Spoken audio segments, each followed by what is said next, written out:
We're in Genesis 15, 16, and 17 this weekend, and one of the things we're going to see here in Abraham's life in the next few minutes is that even though he has God's promise over him, he doesn't necessarily understand God's plan unfolding around him. And so what do you do in your life when what you're experiencing is different than what you're expecting?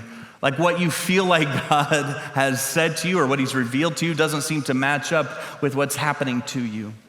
After Easter services on Sunday last month, I finished baptizing. It was an awesome weekend. And when it was over, I walked out to the church parking lot and I got in a U-Haul moving truck, box truck, and I drove to St. Petersburg, Florida. My youngest daughter and her husband live there. They're in the process of moving into their first home there. But they still have stuff in storage here. Their dog is still here. My daughter's about 6 months pregnant. She's finishing nursing school. My son-in-law is busy with work and getting the house ready. So I thought, you know what, I'll be the hero. I'll finish Easter services, load up your stuff, get your dog, and drive it all down to you. My daughter's dog is a Samoyed named Alaska. If you don't know what a Samoyed is, imagine a 55-pound marshmallow with strong opinions, and that is Alaska. Big, white, fluffy, fully convinced that she's a human being because that's how she's been treated. And so this is Alaska riding shotgun in the moving truck with me on her way down to St. Pete, Florida.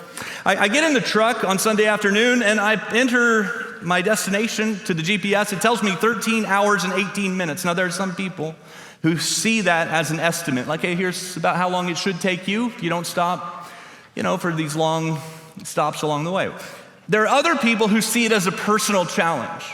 I am in that category of people. So when I see 13 hours and 18 minutes, I'm like, okay, that's it. Like, that's the plan. And that plan is sacred, and there's nothing that's going to stop me from getting to my daughter's house by doing the math, 4:18 in the morning.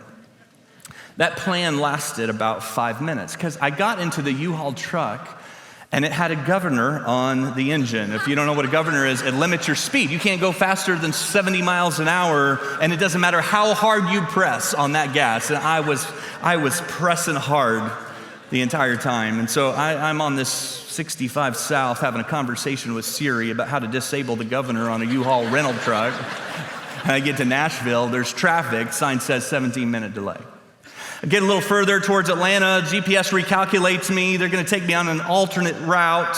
It's gonna add 11 minutes to my trip. I hadn't planned on taking those roads, but those were the roads I found myself on. 11 minutes on top of 17 minutes on top of the governor. And it's about this time I see a sign advertising Buc-ee's. And like the Buc-ee's beaver knows when you're vulnerable. I'll just say that. Like, it knows when you're feeling discouraged, and it beckoned me with promises of peanut butter fudge and bathrooms that respect me as a person. And so I went into Buc-ee's. You can't get out of there in 20 minutes. Anyway, by the time I cross into Florida, I still got 3 hours left in this drive, but I am done. 4 days of Easter services, hundreds of baptisms, loading the moving truck, 10-hour drive with this travel princess who thinks like I'm her emotional support human, like that she thinks that's our relationship. And so I did something that I'm a little embarrassed to admit to you that I did, is I stopped somewhere to sleep. I stopped at a Motel 6. I had heard somewhere that Motel 6s let you bring in dogs. I think their policy is they just let you bring in anything. I think that's how they work. They have a don't ask, don't tell policy. If you show up with a Samoyed at 1 a.m., they're not asking questions. Like, they've seen some things. And so Alaska and I walk in, and I ask for one room with 2 beds, one for me, one for Alaska. We check into the room, and I put her on her bed, and I get in the other. We both lay there for a couple of minutes. A couple of minutes passes, and then she stands up on her bed, and she starts barking. And please don't do this. Please, just go to sleep. Please go to sleep. And she refuses. And a few minutes of this, I realize, okay, she wants to get in my bed. And so I'm exhausted at this point. I'm like, fine, Alaska, get in my bed. And I pat the bed. And I swear to you, she looks at me and she shakes her head no. And then she barks and it hits me. She doesn't want to get into my bed. She wants me to get into her bed. And in one of the more humbling moments of my life as a man, I get out of my bed and I climb into Alaska's bed, and we both lie down and go to sleep. I eventually make it to my daughter's house, but instead of 13 hours and 18 minutes, it's like 20 hours and 26 minutes, 7 hours over the plan in this truck that wouldn't go fast on roads I didn't choose, with a few stops I didn't expect, and a traveling companion that didn't have my best interest in mind. And I share this story with you because it is a metaphor, it is a parable, it is an illustration of what life looks like. Even more specifically, what a journey of faith looks like, where we have some idea of what God wants, or we think what God wants, and we enter that into the destination, and we have ideas about how that's going to go, like how his calling is going to be unfolded in our lives, how he's going to work, things that are going to happen, and when they're going to happen.